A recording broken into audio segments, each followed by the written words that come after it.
Gerakan Aceh Merdeka, latar belakang, perkembangan dan penyelesaian. Dikutip dari kompas.com.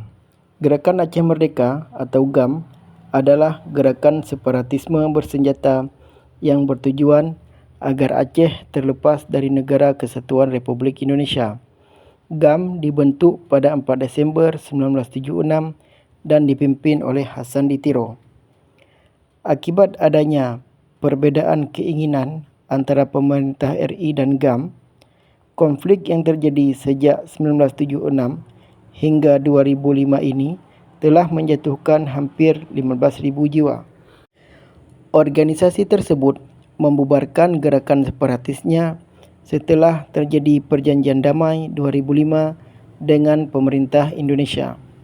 GAM kemudian berganti nama menjadi Komite Peralihan Aceh.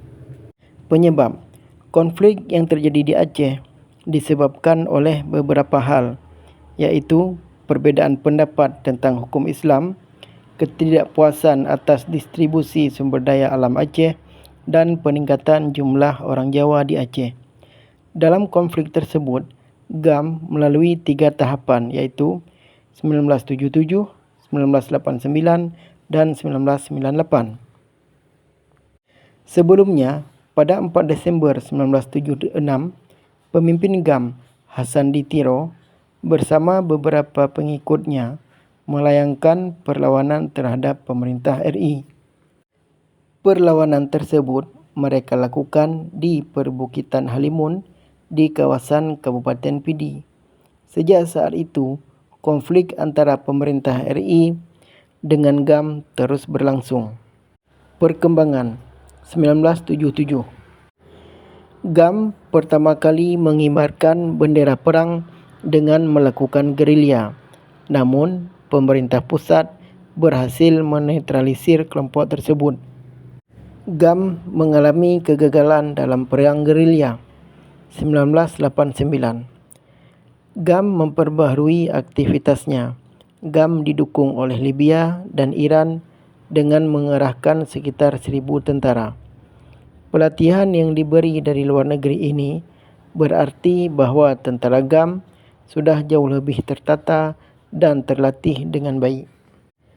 Melalui ancaman terbaru ini, Aceh dinyatakan sebagai daerah operasi militer (DOM).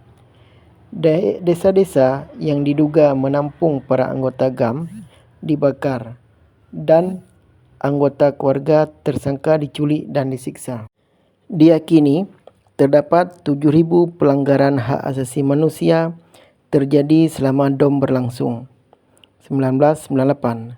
Tahun 1998, Soeharto mundur dari jabatannya sebagai Presiden Indonesia. Kedudukannya kemudian digantikan oleh Presiden Yusuf Habibie. Selama kepemimpinannya, Habibie menarik pasukan dari Aceh untuk memberi ruang bagi GAM dalam membangun kembali organisasinya. Namun, pada 1999, kekerasan justru semakin meningkat. GAM memberontak terhadap pejabat pemerintah dan penduduk Jawa yang didukung oleh penyelundupan senjata besar-besaran dari Thailand oleh GAM. Kemudian, memasuki tahun 2002, kekuatan militer dan polisi di Aceh juga berkembang menjadi kurang lebih sebanyak 30,000. Setahun kemudian, jumlahnya melonjak menjadi 50,000. Untuk mengatasi GAM, pemerintah melancarkan serangan besar-besaran tahun 2003 di Aceh, di mana keberhasilan semakin meningkat. Penyelesaian. Pada 26 Desember 2004, bencana gempa bumi dan tsunami besar menimpa Aceh. Kejadian ini memaksa para pihak yang bertikai untuk kembali ke meja perundingan atas inisiasi dan mediasi oleh pihak internasional. Selanjutnya, tanggal 27 Februari 2005, pihak GAM dan pemerintah RI memulai tahapan perundingan di Helsinki, Finlandia. Pada 17 Juli 2005, setelah berunding selama 25 hari, tim perunding Indonesia berhasil mencapai kesepakatan damai dengan GAM di Finlandia.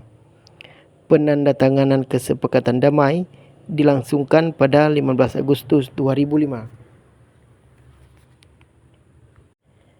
Proses perdamaian selanjutnya dipantau oleh tim yang bernama Aceh Monitoring Mission (AMM) yang beranggotakan 5 negara ASEAN.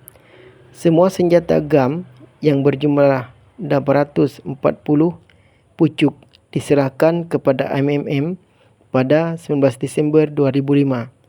Kemudian, pada 27 Desember, GAM melalui jurubicara militernya Sofyan Daud mengatakan bahawa sayap militer Tentera Negara Aceh (TNA) telah dibubarkan secara formal.